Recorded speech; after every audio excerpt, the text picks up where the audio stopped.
increase in their local property tax bill. That's not something that we can allow to happen. This property tax was designed in a way where this type of fluctuation in liability was inevitable, really, and I think there is a need now for changes to the system.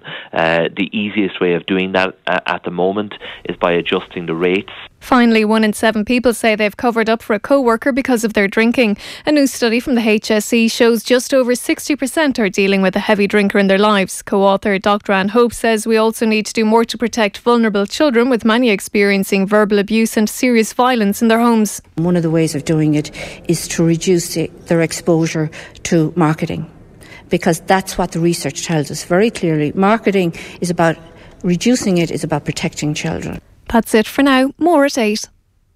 News Talk Weather. Thanks to Des Kelly Interiors. Our friendly staff will help you choose the perfect carpet at the new look Des Kelly Interiors. Windy with heavy rain later, mild and showery overnight with temperatures of 7 to 10 degrees. And now you're up to date on News Talk. Off the Ball. In association with Air. Watch every UEFA Champions League and Europa League game on the Air Sport Pack. This is News Talk. Yes, good evening. It is Monday night. Off the Ball. Dave in for Joe until around about 10 o'clock this evening. So we might be missing Joe tonight, but we do have the rest of our usual crew. Who said that? Present and correct. Who said that? Who said we're missing him? Well, Richie will obviously miss him. No, not at all. You miss him. No, the man is carrying himself with certain authority around the office these days, Dave. So no, it's nice to get rid of him for a week or two. Yeah. Just one less ego around the office. Yeah, well, you've walked in today to replace that ego as well with your tight T-shirt as well, Dave. So there you go. With the sleeves are actually getting slightly shorter, aren't they, Rich? It's still cold out. Like, how are you managing a shirt not in like this that? studio, it's not. Yeah. I don't care, Dave. You walked into the studio like that today. Like I said to you before, it's not. Do you know what it is? Do you know what it is? My arms are getting longer. When Brian O'Driscoll's in town, that's what it's about, honestly. Yeah. You know, so it's like a peck off, isn't it?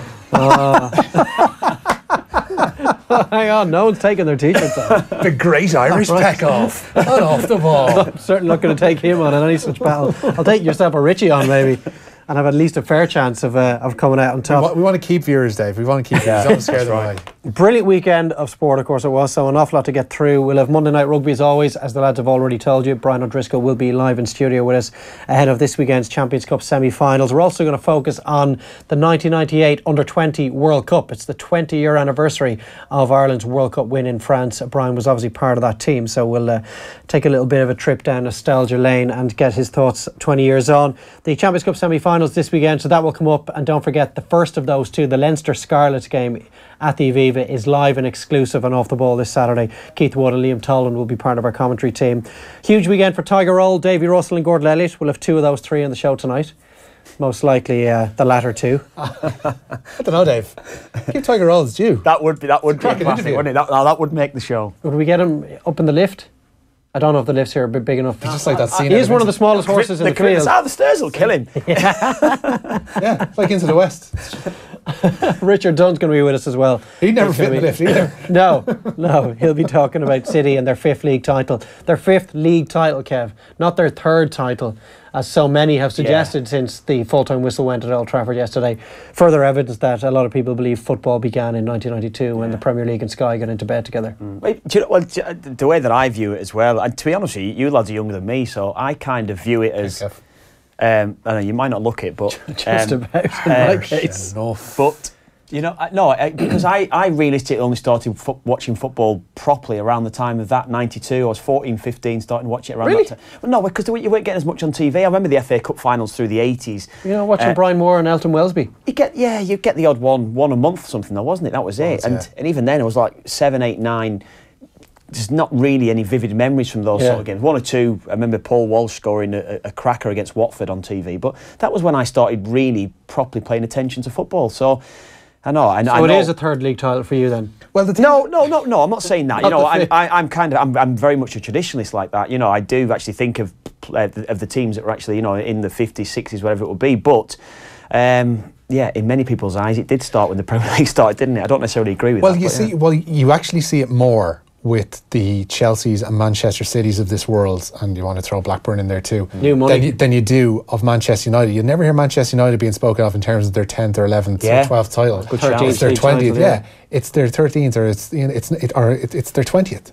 And in Liverpool's case, if they next not win really one, an issue with Liverpool though. yeah, but like if they next win one, it will be their 19th. It won't be. It's Liverpool's first title. It's nonsense. I suppose. I think there will be a lot of it's Liverpool's first Premier League title because it is their first Premier League title. You won't hear a single soul the way it's so easily spun out in the last 24 hours that it's Manchester City's third title. You won't hear anybody saying it's Liverpool's first. Could you make the argument as well that City, given the strength of squad that he's had over the last 6 years, he perhaps should have had 4 or 5? Yeah, absolutely. I certainly think that. I generally think that they should have had more than what they've actually got now. Yeah. I thought at the start of every season over the last, I'd say 5 or 6 years, I've tipped them up because of the calibre of players that they've got, and I think they've probably threw 2 away. I do think certainly the year Leicester won, there's no reason over the course of 38 games why Leicester should have been better than Manchester City. Totally. But you could say that about a whole host of last season, what was it last season? I think they won the first 7 Premier League games. Definitely won the first 10 games. In all competitions, until Celtic actually put the spanner in the works in that Champions League match. But it was very much like it was City going to run away with it. So, yeah, they haven't thrown away any titles. I'd say that. I wouldn't necessarily say they've gone. They haven't done a Newcastle or collapsed like United. No, maybe not. But I'm talking about. I'm saying throw it away in relation to the fact is the strength of squad that they actually had, and they didn't show that consistency throughout. One of the titles, after the first season that they won it under Pellegrini, I'm thinking the next season now they've actually strengthened again. They should be actually winning it the year after. They didn't, and then of course Guardiola. When Chelsea won it under Jose that season, Pat Nevin's going to be along to talk to us on the football show about Man City and everything else that happened. And it was a really interesting weekend in the Premier League at Old Trafford yesterday as well, and everything that happened in the relegation zone too. Arsenal with a 5th consecutive defeat on the road. It's the worst run away from home in 93 years. Astonishing stuff, it really is. It is a bit of a shambles, isn't it? The way it's gone. That's all coming up after 9. On City winning the league, has there ever been a more subdued finish to a Premier League season? Well, there you go. You're again separating church and state with Premier League and league. The 92 win, because we were relying on another team obviously for Manchester City to win the league yesterday. Similarly in 92 when Leeds won the league, they'd played Sheffield United earlier on the day, and by the time Manchester United rolled into Anfield to play Liverpool to win a match that they needed to keep in the title race, Gary McAllister, Eric Cantona and David Batty were perched on Lee Chapman's couch, and they had a camera similar to the way Vincent Kompany was up on Periscope last night. They had a camera of ITV's in the sitting room of Lee Chapman waiting to see United slip up, and they were failing to give any kind of reaction. They're just sitting there kind of looking as if they weren't involved in the league title at all, and they were sitting there watching Sheffield Wednesday play Coventry, and they're like, oh yeah, Grant, I see they've scored again, that's brilliant. Well, I'm not necessarily talking about the players being subdued, but that is interesting because Leeds hadn't won the title since the 70s when Revie and Giles were at the club. And even they got the aforementioned Elton Melsby got Howard Wilkinson up on the line, and it's like, Howard, are you delighted you've won the league championship, what do you make of that?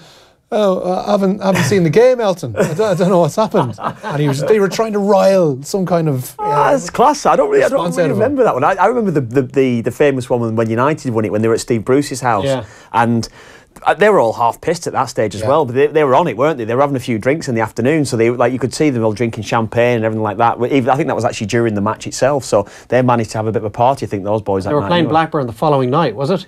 Yeah, on the Tuesday night, Gary Pallister looked absolutely wasted, didn't he? Seriously hung over, and he scored. Scores the free kick. Everybody in the first team squad had scored a Premier League goal that season, apart from Gary Pallister. So he stands over a free kick and pops it past. Would have been, I don't know, would it have been Tim Flowers at the time? 92, 93 maybe. 93, I don't know if it was Flowers yet, but anyway. But even we were at Old Trafford yesterday, myself and Kev, and the title has been decided. The Premier League season is done, and it was interesting. No one at Old Trafford really cared. Why would they care? It was most of them were gone anyway. 3/4 empty by the full-time whistle, wasn't it? You'd probably even say more than that.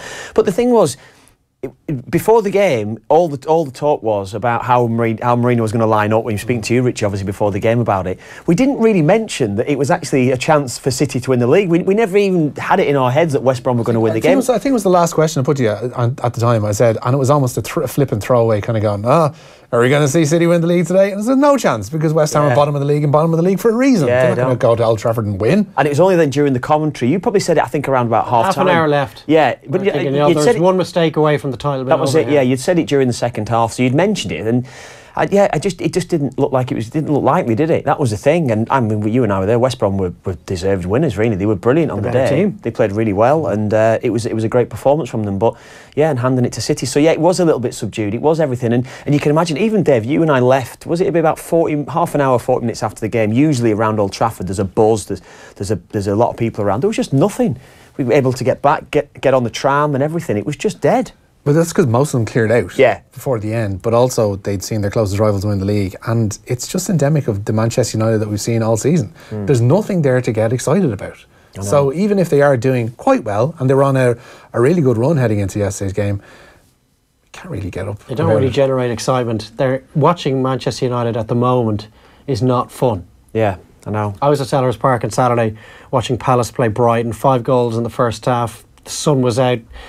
Chelsea had come back from 2 down to win at St Mary's in the early kick-off, so that obviously meant an awful lot to the Crystal Palace and indeed Brighton fans. The place was absolutely buzzing. Palace came roaring out of the blocks, played some brilliant football, and to be at Old Trafford yesterday, it could not have been more different. Playing with purpose. With purpose, and the United didn't play with purpose. I mean, I was at Anfield on Saturday as well, and it was exactly the same. I got to Anfield quite early actually, so I was there probably 3.5 hours before kick-off. It was rammed. The place was absolutely hopping, really, but real anticipation for what was about to come. They want to watch this Liverpool team. Yeah, exactly. Whereas and they didn't disappoint. Really want to watch this particular United team. Yeah. Although second half against City in the derby, they were brilliant. So that's why we thought they might deliver something similar. Well, that was what maybe give us a little bit of false hope, didn't it? So subdued celebrations as regards Vincent Kompany and the rest of the City players. If you really want to see Vincent Kompany in the airport this morning. I was flying back in this morning. Anyone saw the video yesterday? The video yesterday, like he had 1 or 2 drinks. Saw him this morning in the airport walking through. I think he was in the same clothes as I saw the video from last night as well. Hat on, just bowed down. And he just I give him a nod, like, how you keeping, all right, you sober? And he was like, yeah, okay. Is he thinking, who's this clown nodding at me? Yeah, no, he was, that's a bit like that, yeah. But he was, he was in good form anyway. You were in good form with your pal, watching your pal Gordon Elliott train the winner of the National on Saturday afternoon, Davy Russell as well. They're both on the show tonight. If you want to have a look at how you should really celebrate a big win, here is Ireland's hottest new pop duo. It's Elliott and Russell after the National. Do you know him, Davey? Just a quick video saying thank you to everybody. Here's Tiger Roll. There's Big Gord. Just very grateful for all your support and everything over the last couple of days. On the Tiger. Let's hear the Tiger roar. Woo! I got the eye of the tiger. Yeah. Hey. Special that. I didn't have Gordon down as a singer actually. No, there you go. And you still don't. Well, look, they're entitled to celebrate in any way they want. What a brilliant win that was. A photo finish at the end of a 4-mile, 2-furlong race is always pretty special. So we're going to be chatting to them as well. Tiger Roll, we had a little bit of a win on them on that horse at Cheltenham last year. Yeah, we did actually. From strength to strength. A horse that not an awful lot was expected of, having won the Triumph Hurdle at Cheltenham. Most horses... Yeah, it's one of the favourites, wasn't it? Just tend to kind of move away to the side pretty soon in their career. I think it was more the connections maybe suggesting that the ground wouldn't necessarily suit.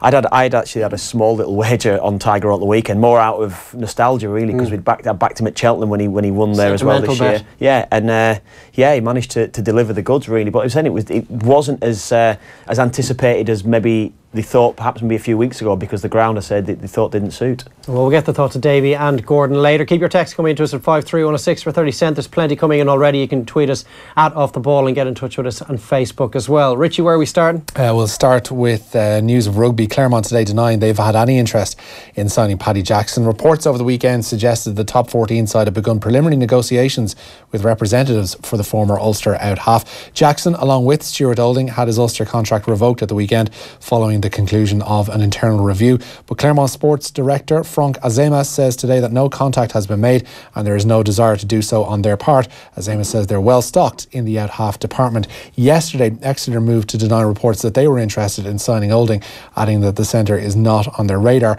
Meanwhile, the Ulster Rugby Supporters Club are canvassing their members to decide the response to how the province dealt with Paddy Jackson and Stuart Olding.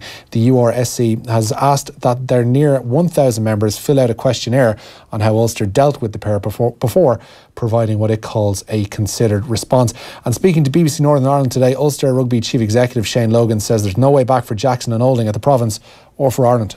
So the decision has just been taken, and that is not something that is being envisaged. Ever? I repeat, it's not something that we're envisaging. Are you ruling it out completely that they'll ever play for Ulster again? I would repeat again, Mark, that is not something that is being contemplated. And I know you can't speak for Ireland, but do you think Ireland still has the door open to them?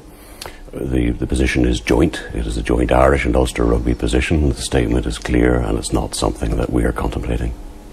What do you mean by that? Is that leaving the door slightly open or not? Mark, I can't go further than that. I mean, as best we see it now, that's not something we're envisaging. So he is not ruling it out? Not entirely. He was given 4 opportunities there to categorically state that Paddy Jackson and Stuart Olding would never play for Ulster again. It's something they're not envisaging at the moment. And he didn't take any of those opportunities. So he hasn't ruled it out. It's probably unlikely, but it's not something that you can say never say never. Never say never, indeed. But either way, at the moment, they're both looking for clubs, and we're now into this period of finding out what clubs are now not wanting them, which is a particularly ugly scenario for the players to find themselves in. Yeah, because those links to Claremont and Exeter were pretty strong. They're pretty well sourced, seemingly, yeah.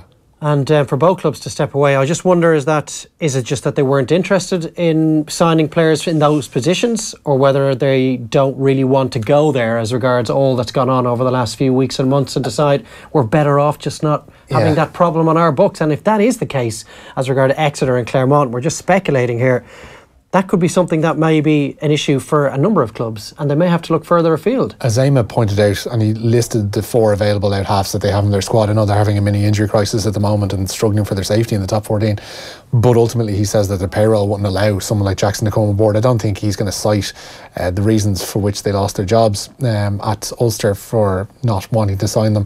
He says they're well stocked, he says they can't afford them, and at the moment that they've no interest for those reasons. Well, you can always come up with plenty of reasons publicly to state why you're not signing a player, but look, who knows, there may be other issues going on behind the scenes. On to Company. Yeah, Vincent Company says he already has his sights set on retaining the Premier League title. City won their 5th ever title yesterday, and the 3rd of Company's captaincy, when Manchester United lost 1-0 to West Brom at Old Trafford. And Company says he wants to see how the side react to their title win next season. You can't take them for granted.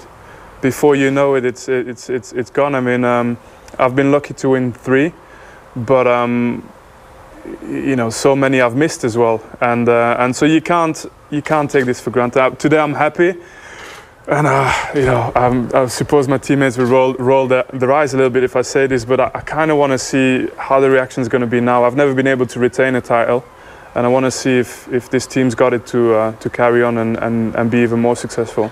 Yeah, Company captaining a side to 3 Premier League titles. He's not underrated. A lot of people think he's one of the best centre halves of the last 25 years. But to captain 3 Premier League teams is pretty sensational. I know John Terry has done it. Given the injuries had as well. Keane would have done it. Yeah. Is that it? I can't think of another player that's lifted the Premier League title on 3 different occasions. Would Bruce have done that? No. Keane would have been...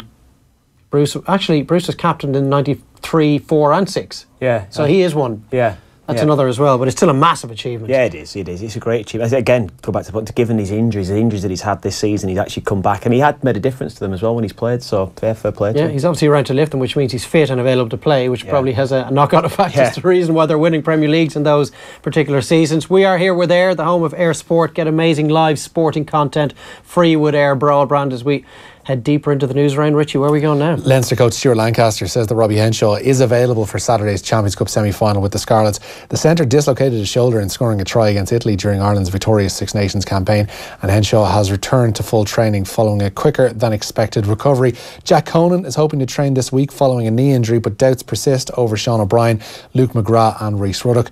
But Lancaster has no such worries over Henshaw. Well, it was great. I mean, it's great to have him back on the field last week, and you know, I think he saw 24th man at the weekend. So today's a good day for him. You know, reconnect with Johnny and Gary and those sorts of combinations. So you know, we'll have a good couple of days, and he's a world-class player in my opinion. You know, if there was one player that you didn't want to lose, you know, around the time we did, it was him. So it's a huge bonus to have him back. And you expect him to hit the ground running? When we saw it with Gary when he came back with Ireland, how he was able to just... Yeah, I mean, Robbie's in better condition than I've ever seen him. I mean, if you look at his actual, the way they measure his speed, he's achieved his quickest speeds, he's done his best fitness test, he looks lean and fit, and he's such a good player, and he's been in every meeting. You know, it's not like he's been in a different part of the building. He's been in every meeting, so he's prepped, and yeah, I'm absolutely certain he'll be up to speed. Yeah, interesting if Henshaw is fit. Obviously, he has no match practice and no match minutes under his belt, but if he's in that kind of condition and he's injury-free and ready to go, it could have a real knock-on effect on the way the Leinster backline is going to be set up. We'll talk to Brian O'Driscoll about that on Monday Night Rugby, particularly the fitness over Luke McGrath, because if he doesn't make it, well, then probably means James Lowe is going to be dropped, which is really unfortunate for him. But that's the issue you've got when you've got 3 overseas players in your squad, because I don't think they would go with Nick McCarthy starting at 9. It'll mean Gemma Gibson Park will have to come in. Scott Fardy's definitely starting in the second row, which means that James Lowe, despite the form that he's in, is not going to be able to participate in the game this weekend. And if Henshaw's fit, maybe Nathawa goes to the wing, Larmer could go on the wing. A lot to talk with Brian O'Driscoll after 8 o'clock. Yeah, and we will have that game live on Saturdays Off the Ball. St Pat's and Waterford both looking to bounce back from Friday night defeats when they meet tonight in the SSE Airtricity Premier Division. Bohemians will look to put together back-to-back victories for the first time this season, but they're away to the informed Derry City. And after Friday's dramatic loss to Bows, Shamrock Rovers make the trip to the bottom side Bray, all 3 games kicking off at 7:45. West Ham have the chance to move 9 points clear of the Premier League relegation zone tonight. David Moyes' side welcoming Stoke to the London Stadium. Stoke themselves start the night 6 points from safety and are in dire need of a win themselves. The teams are in for this one. Joe Hart starts in goal for West Ham. A back 3 of Paulo Zabaleta, Paulo Ogbonna and Declan Rice, with Arthur Masuaku, Emilson Fernandez, Mark Noble, Cheku Kiate and Aaron Cresswell across the middle. João Mario and Marco Arnautovic are up front for them. For Stoke, Jack Butland's in goal. They've got Kurt Zuma, Ryan Shawcross, Bruno Martin Zindi and Eric Peters across the back. Joe Allen, Badu and Dai and Moritz Bayer are in midfield. Shaqiri, Ramadan and Diouf are up front for them. Kick-off is at 8 p.m. I think both those sides are unchanged. As it happens, I did West Ham and Stoke last weekend. You lucky boy. Pleasure of doing that in 2 different games, and I'm pretty certain those are the 2 11s that lined out in the game between Stoke and Tottenham, and then West Ham playing pretty well and taking a point off Chelsea at Stamford Bridge. Great to see Rice getting another go. I would say as well, though, you talk about the League of Ireland there, I did watch Bowls and Rovers on from Rovers Bowls. Hell of a game. No, I did. I enjoyed it. Really enjoyed the game. It was very, very impressed with Bowls. I thought they were excellent. Just impressive performance all round throughout the game. Very, very good. Good consistency is their issue, and they're not going to get it by well, touch wood, they would, but now from an impartial point of view, we're going away to a Derry City side who are absolutely flying at the minute. It's not the best of places to go, so they just need to put together wins more than anything else, and they've a decent side there. It was impressive as well. You know, it does get its fair share of criticism at times, unjustified, and I just thought the quality on the pitch on Shaw on Friday night was excellent. And you're of course looking for Pats to bounce back tonight, Kev? Gone Pats. I'm looking forward to looking to the Saints tonight, see how it goes. Inchicore in his blood. Ulster GA have announced plans to slightly alter their football championship structure. From 2020, any sides that play in the preliminary round of the Ulster Championship will be exempt from doing so for the 2 years that follow. Ulster GA Provisional Secretary Brian McAvoy says the status quo favoured some teams and not others. The change means that from 2022 only 5 sides will be included in that preliminary round draw. It's an interesting one. I think it's merited. It's a real killer when you end up in that round and you lose in the preliminary round, and you end up, maybe even if you win that round, you end up in an Ulster quarter final, you lose that game, you're still back in round 1 of the qualifiers. You're almost better off losing in the opening round. But it's one of those championships, and I was looking at it today, when we see the headline that Ulster decides to change their championship structure, you're thinking, oh, here we go, something good. An Ulster Football League. Yeah, an Ulster Football League. Even 2 will be absolutely fantastic, but instead they have to go with, sure, you might have to play in the preliminary round, you might not. We'll see. That's a poor attempt at a northern accent. I'm sure we've offended several people in the last 10 seconds, but anyway, let's carry on. Yeah, saying you're a Pats fan live on air, disgraceful. Paul Dunne is up 8 places in the latest World Golf Rankings. His second place finish at the Open de España yesterday has moved the Greystones golfer up to 68 in the world. Dunne was beaten by a shot by John Ram, but was happy with how his weekend went. My game's great, you know, I hit the ball fantastic, I was hitting it long and straight, so I feel good in the next few weeks. Obviously disappointed not to win, but it is what it is. Yeah, going into next week, you know there's a course you can play well round, so it's lots of positives. Yeah, they've changed around a little bit, I think, in the last year, but I like the golf course. I'm driving the ball great, which is for me, if I drive the ball well, I'm going to feel like I have a chance to win every week. So just keep doing what I'm doing. Paul Dunn there after a second place finish in Madrid yesterday. The top 10 in the world remains unchanged, with Dustin Johnson comfortably still world number 1, and Rory McIlroy for his part is in 7th position. The venues have been confirmed for the semi-finals of the Little Ladies National Football League. Cork's pursuit of a 6th title on the trot takes them to St Brendan's Park in Birr, where they'll face Mayo. That will throw in at 3 o'clock, with the Division 2 semi-final meeting of Cavan and Waterford off at 1. Same throw-in times at Kinnegad, with All-Ireland champions Dublin facing Galway 3. And in the Division 2 semi-final, Tip take on Armagh, and all 4 games will be played on the Sunday. Israel Folau, meanwhile, insists he's not homophobic. That's despite saying on social media that gay people are heading for hell unless they repent for their sins. The Australia wing says he offered to quit the sport in a meeting with officials last week and won't compromise, he says, his religious beliefs. Folau claims he's a sinner too, and that he has never intended to hurt anyone. European football's governing body says it strongly condemns the abuse that English referee Michael Oliver suffered since he refereed the Champions League quarter-final between Real Madrid and Juventus. Police are offering to support him and his wife Lucy, who's also an official, after threatening messages were posted online. Juventus goalkeeper Gianluigi Buffon criticised Oliver for giving Real a late penalty and indeed for sending him off for his protests.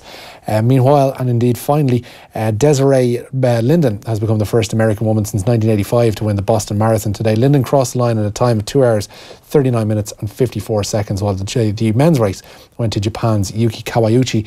One final line, and you like this one, Kev. Pat Lam's Bristol are rebranding themselves as the Bristol Bears from next season. The name change coincides with the return to rugby's English Premiership. Lamb led Bristol to promotion in his first season in charge and will have even his former Connacht captain John Muldoon join him on the coaching staff at Ashton Gate. It's quite easy to change the name of the rugby side rather than a football team, isn't it? Because remember Hull trying to call himself Hull Tigers, the crowd having none of it. No, it's no real objection in the rugby. I think they were named after a car at one stage. I want to, because they had the title sponsorship for a car for a couple of years, which was pretty grim, and I'm trying. I think it was Mitsubishi, and if I'm trying to name it off the top of my head, I'll probably fail. But it was not really that good. Mitsubishi Shogun Bristol, or Bristol Mitsubishi Shogun, Bristol Shoguns, in honour of the Mitsubishi Shogun. Right, I'm glad that one didn't stick. Richie, thanks a million. You're welcome, Dave. We've had plenty of text in at 53106 to 30 cent.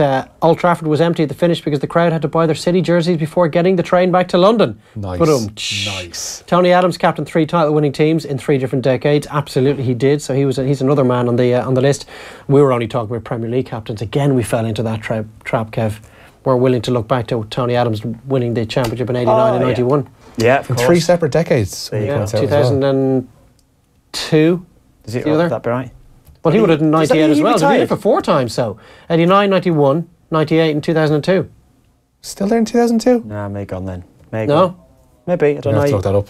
We shall. Hi lads, well done to Man City, but I don't understand how so many people are saying that City are the best Premiership team since its inception. I think 2, maybe even 3 of the players at a stretch may have got into the triple-winning Manchester United team and the invincible Arsenal We team. actually got asked that question when we were leaving the ground yesterday, didn't we? Yeah. And it was one of the security guards.